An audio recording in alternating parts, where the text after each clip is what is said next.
Hallelujah. हमारे प्रभु यीशु मसीह के मधुर नाम में आपको जय मसीह की गुड मॉर्निंग। क्या उठ गए हैं? तो आइए प्रभु के वचन पर मनन करें। प्रार्थना। महापवित्र पिता परमेश्वर, संसार में कई सारे ग्रंथ हैं, लेकिन केवल आप ही का वचन है जो हमारे लिए जीवन की रोटी है। और आप अपने वचन से बार बार हमसे बात करते हैं और हमारे हृदयों को तरोताजा करते हैं, इसलिए आपका धन्यवाद। आज फिर से हमसे बात करें, प्रार्थना यीशु के नाम से मांगते हैं, आमीन। जी हां, इस संसार में कई सारे ग्रंथ हैं, है ना? लेकिन पवित्र वचन के नाम से, होली बाइबल के नाम से केवल एक ही पुस्तक है।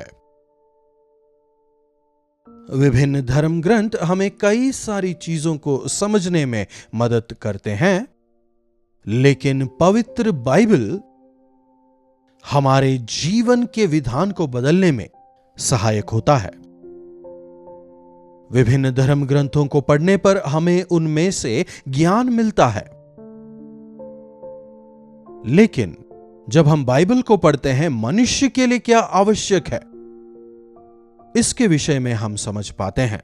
हमारे जीवन की कमी घटियों को हम समझ पाते हैं। इसलिए आप बाइबल को पढ़ें, हमेशा बाइबल को पढ़ें।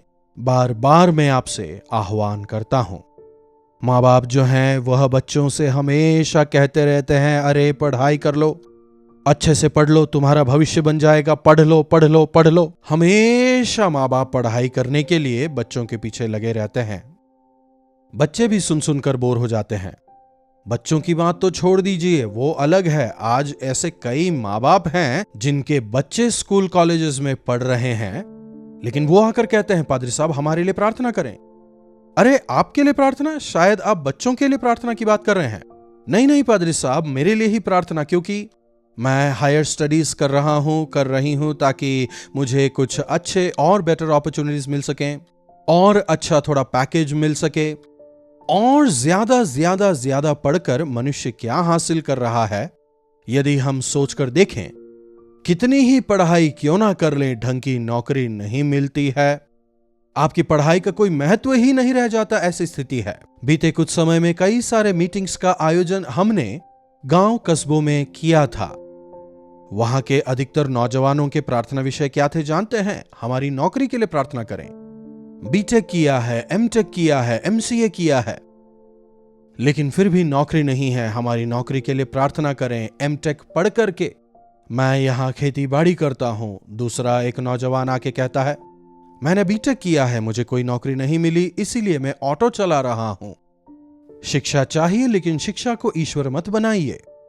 कितनी ही पढ़ाई क्यों ना कर लें, कितनी ही अच्छी नौकरी क्यों ना मिल जाए, अगर आपने उद्धार नहीं पाया है तो जीवन में आशीष नहीं होगी, शांति नहीं होगी। संसार में लोग पढ़ाई लिखाई में बहुत समय बिताते हैं, लेकिन बाइबल पढ़ने में कितना समय बिताते हैं? जब आप बच्चों के रिश्ते के लिए ढूंढना शुरू करते हैं, सबसे पहला सवाल क्या होता है? लड़के ने कितना पढ़ाई किया है, लड़की ने कितना पढ़ाई किया है। इसी के आधार पर चुनाव होता है। इसके विपरीत क्या हम पूछते हैं, क्या लड़के ने बाइबल पढ़ा है? क्या लड़की लगातार बाइबल पढ़ती है? पूछ के देखिए। बाइबल पढ़ने वाला दामाद या बहू आपके पूरे घराने के लिए आशीष का कारण होंगे। उद्धार पाए हुए नौजवान, बाइबल को पढ़ने वाले नौजवान, ना केवल घराने के लिए लेकिन आस पड़ोस के लिए भी आशीष का कारण होता है। एक वचन की ओर आपके ध्यान को इस सुबह के वक्त मैं लाना चाहूंगा। सभोपदेशक की पुस्तक, उसका 12वां अध्याय और उसकी 12वीं आयत पढ़ना चाहूंगा। देखिए, हे मेरे पुत्र, इन्हीं में चौकसी सीख, बहुत पुस्तकों की रचना का अंत नहीं होता। बहुत पुस्तकों की रचना का अंत नहीं होता, और बहुत पढ़ाई करना देह को थका देता है। यहां ऐसा नहीं लिखा कि पढ़ाई लिखाई मत करो, लेकिन क्या लिख रहा है? बहुत अधिक पढ़ाई लिखाई करना देह को थका देता है। आज कई सारे लोग और पढ़ना है, पीएचडी करना है, इसमें मुझे स्पेशलाइजेशन करना है, खाना पीना छोड़कर, सोना छोड़कर, परिवार को भूलकर, बीवी बच्चों को भूलकर, सारी चीजों को भूलकर अपने ध्यान को पढ़ाई पर लगा देते हैं। लेकिन यहां देखिए, जो सबसे ज्ञानी है, सर्वज्ञानी सुलेमान, जिसके विषय वचन कहता है कि इससे ज्ञानी ना कोई हुआ था और ना होगा। ऐसा ज्ञानी जिसे अधिकतर हर चीज का ज्ञान था, जूलॉजी होने दो, बायोलॉजी होने दो, कुछ भी हो। दुनिया भर के पेड़ पौधों को उसने इकट्ठा किया, जानवरों को इकट्ठा किया, सब कुछ उसके पास में था। तमाम तरह के ज्ञान हासिल करने का प्रयास करता है। संसार के विभिन्न कोनों से विभिन्न चीजों को उसने मंगाया। सर्वगुण संपन्न कहते हैं ना, हर एक शोध करने के बाद कहता है अंत में सब व्यर्थ है, सब व्यर्थ है। दिमाग में ज्ञान भरा पड़ा हो, लेकिन यदि मन को उसकी समझ नहीं तो उसका क्या लाभ है, बताइए। हजारों लाखों पुस्तकों के ज्ञान के बदले परमेश्वर की पवित्र आत्मा का छोटा सा भाग, पवित्र आत्मा का अभिषेक, 1 मिलीग्राम के बराबर भी अगर हम उनके अभिषेक को हासिल कर लेते हैं तो उसके द्वारा जो समझ हमें मिलती है, जो शक्ति हमें मिलती है, वह लाखों करोड़ों गुना ज्यादा है। इसके लिए आवश्यक है कि हम प्रभु के वचनों से पढ़ें और प्रार्थना करें। पढ़े हुए वचन हमारे मन में अंकित हो जाएं, मुद्रित हो जाएं। जो कुछ हमने प्रभु के वचन से पढ़ा है वो हमें समझ में आए, इसके लिए हमें प्रार्थना करना चाहिए। यहां पर हमारा दिमाग है और यहां पर हमारा दिल। जब हृदय और दिमाग एक हो जाते हैं, यही है संपूर्ण ज्ञान। सिद्धांत जानते हैं, दिमाग जानता है, लेकिन कितने लोग हैं जो उसे व्यवहारिकता में नहीं लाते। बहुत सारे नियम विधान तो वे बनाते हैं, लेकिन यदि उनका पालन ना करें तो उनके बनाने का क्या फायदा, बताइए। दुनिया भर में ज्ञान बांटते हैं, लेकिन खुद की जिंदगी का ठिकाना नहीं। ऐसे ज्ञान का क्या फायदा, बताइए। इसीलिए सुलेमान कहता है, बहुत पढ़ाई लिखाई देह को थका देता है। आजकल पढ़ाई लिखाई के लिए कितना पैसा खर्चा करना पड़ता है। नर्सरी एलकेजी के लिए 1,00,000-1,50,000 फीस देना होता है। अगर कोई एग्जामिनेशन हमें लिखना है तो उसके लिए हमें कितना सारा फीस पे करना पड़ता है ना। केवल इंडिया काफी नहीं था, इसीलिए अब हम यूएसए जाते हैं, ऑस्ट्रेलिया जाते हैं, यूके जाते हैं। वहां जाकर इतना सारा फीस देकर, माँ बाप को छोड़कर, क्या करने के लिए, ज्ञान हासिल करने के लिए मेहनत करते हैं। देखिए, यदि प्रभु आशीष दें तो वह हर जगह आशीषित है। गलियारों में पढ़ने वाले भी बहुत बड़े ज्ञानी बने हैं, कई साइंटिस्ट बने हैं। यदि प्रभु आपको ज्ञान दें तो आपने कितने अच्छे कॉलेज में पढ़ाई की, कितनी ज्यादा आपने पढ़ाई की है, इनका कोई मोल नहीं। अशिक्षित पतरस और यूहन्ना को प्रभु लेकर स्वर्ग की शक्ति को पृथ्वी पर उतारने की सामर्थ प्रभु उन्हें देते हैं। अरे यह कैसे संभव है? ये तो अशिक्षित लोग हैं ना, इनमें इतनी समझ और ज्ञान कहां से आया? जब वे प्रभु के साथ थे उन्होंने यह सब कुछ सीखा, उन्हें समझ आया। जो प्रभु यीशु के साथ संगति करते हैं उन्हें प्रभु यीशु मसीह के साथ साथ तमाम अन्य ज्ञान हासिल होते हैं। तमाम विषयों में प्रभु हमें निपुण बनाते हैं। एक दिन में आप कितना समय बाइबल पढ़ने में बिताते हैं? आपने जो जवाब दिया मुझे सुनने में नहीं आया, इसलिए लाइव चैट पर आएं, अपने आप को परखें। 24 घंटों में कम से कम 2 घंटे आप परमेश्वर के लिए अलग करें। चाहिए तो 3 भागों में स्प्लिट करें, सुबह, दोपहर, रात। प्रार्थना करने को, बाइबल पढ़ने को आप प्राथमिकता देकर देखिए। बड़े बड़े ज्ञानियों से ज्यादा आशीष प्रभु आपको देंगे। बड़ी बड़ी जो डिग्रियां हासिल करके बैठे हैं उनसे ज्यादा ज्ञान प्रभु आपको देंगे। परमेश्वर का वचन सिखाता है, यदि तुम में ज्ञान की कमी हो तो तुम मुझसे मांगो, मैं तुम्हें दूंगा। इसीलिए जो आप बच्चों से कहते हैं ना, अरे एग्जाम्स है, पढ़ाई करो, पढ़ाई करो, बाइबल पढ़ने की जरूरत नहीं है, प्रार्थना की जरूरत नहीं है, पढ़ाई पर ध्यान लगाओ, अपने पूरे ध्यान को पढ़ाई पर लगाओ, नहीं तो एग्जाम्स में फेल हो जाओगे, इस प्रकार जो आप कहते हैं ना, यह सही नहीं है। इसीलिए आपके बच्चे भले ही कितना भी पढ़ें, उस स्थिति में नहीं पहुंच पाते जहां आप चाहते हैं वे पहुंचें। इसलिए जो चीज मैंने अपने जीवन में सीखा है वो यह कि प्रभु को प्रथम स्थान दें। अपने बच्चों को हमने ऐसे ही बड़ा किया है, पहले बाइबल पढ़ो, पहले प्रार्थना करो, उसके बाद एग्जाम्स, पढ़ाई लिखाई या जो कुछ भी हो। और ऐसा करने वाले कई सारे बच्चों की गवाही जानते हैं। 15 मिनट, 20 मिनट, आधा घंटा मैंने प्रभु के साथ में पहले गुजारा, उसके बाद मैंने पढ़ाई करना शुरू किया। जो कुछ मैंने पढ़ा मुझे अच्छी तरह याद रहा, मैं अच्छी तरह एग्जाम दे पाया। अरे एग्जाम्स है, मुझे पढ़ाई करनी है कहकर बाइबल बिना पढ़े, बिना प्रार्थना किए वे रात भर जग कर पढ़ाई करते हैं। सुबह उठकर जब एग्जाम हॉल जाते हैं कहते हैं कि मैंने इतनी मेहनत की, इतनी पढ़ाई की, लेकिन मैं कुछ भी नहीं लिख पाया, मुझे कुछ याद नहीं था। प्रभु के वचनों को पढ़ें। If at all you want to read something, read the word of God, read it again and again. बार बार पढ़ें, बार बार पढ़ें। 52 साल से मैं बाइबल पढ़ रहा हूं। हर बार परमेश्वर मुझे नई नई चीजें सिखा रहे हैं, परिस्थितियों के अनुकूल मुझे ज्ञान देते हैं अपने वचन के द्वारा। बहुत पढ़ाई लिखाई देह को थका देती है। आपने जरूर सुना होगा ना, कई लोगों को कहते हैं किताबी कीड़ा। कॉन्कॉर्डेंस पढ़ते हैं, डिक्शनरीज पढ़ते हैं, ग्रामर पढ़ते हैं। मैंने भी 10 साल बाइबल कॉलेज में थियोलॉजी पढ़ा, 10 साल पढ़ाई की।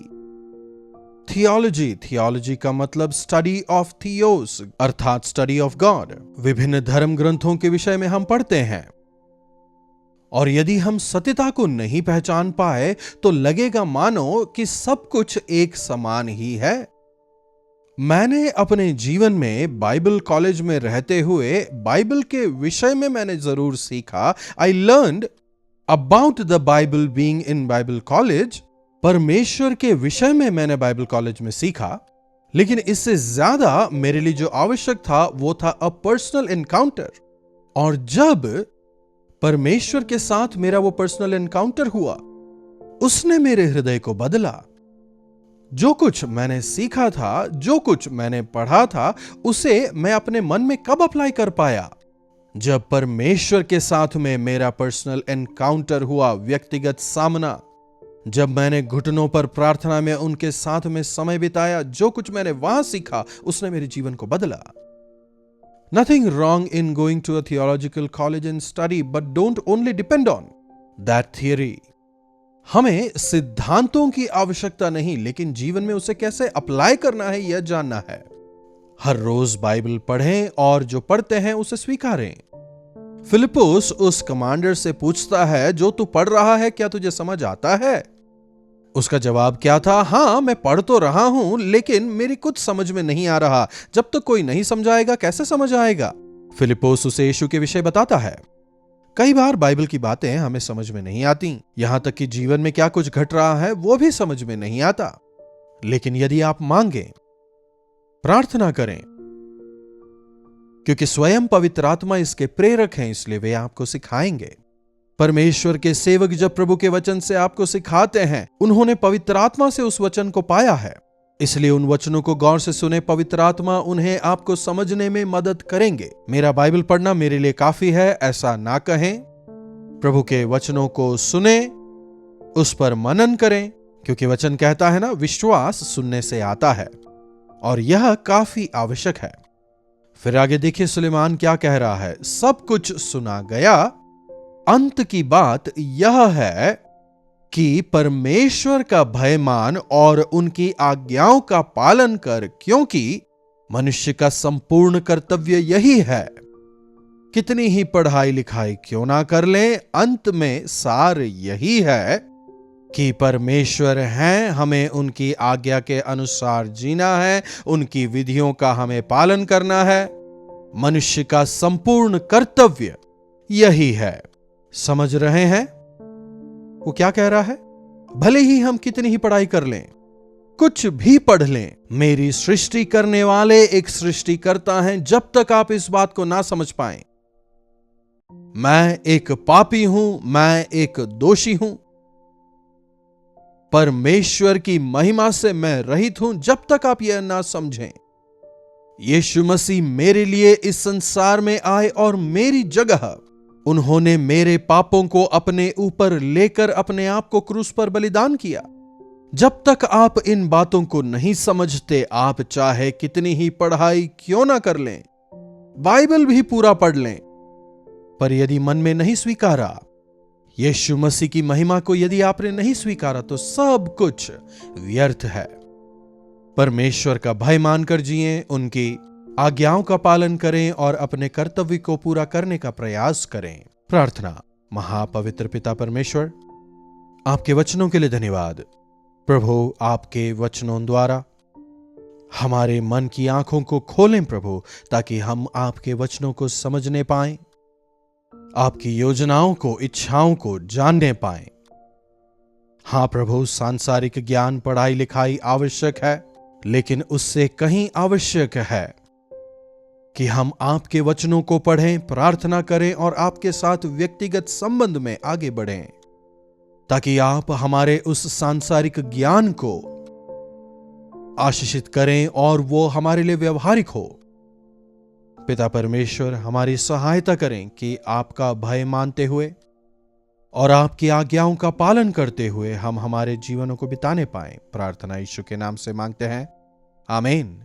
अब पिता परमेश्वर का प्रेम, प्रभु यीशु मसीह का अनुग्रह, पवित्र आत्मा की संगति और सहभागिता हम में से प्रत्येक के साथ आज, कल और सर्वदा बनी रहे। आमीन।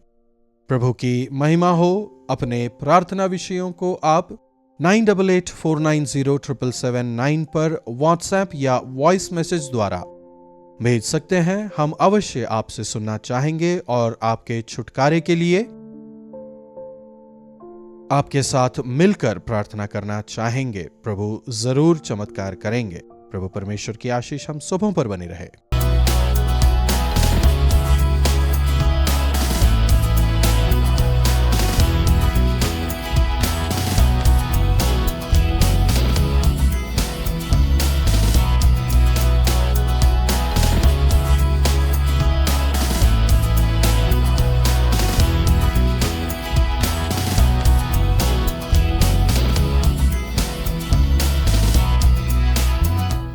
कल्वरी दर्शन, ये है प्रेम के दर्शन, यीशु प्रेम के दर्शन।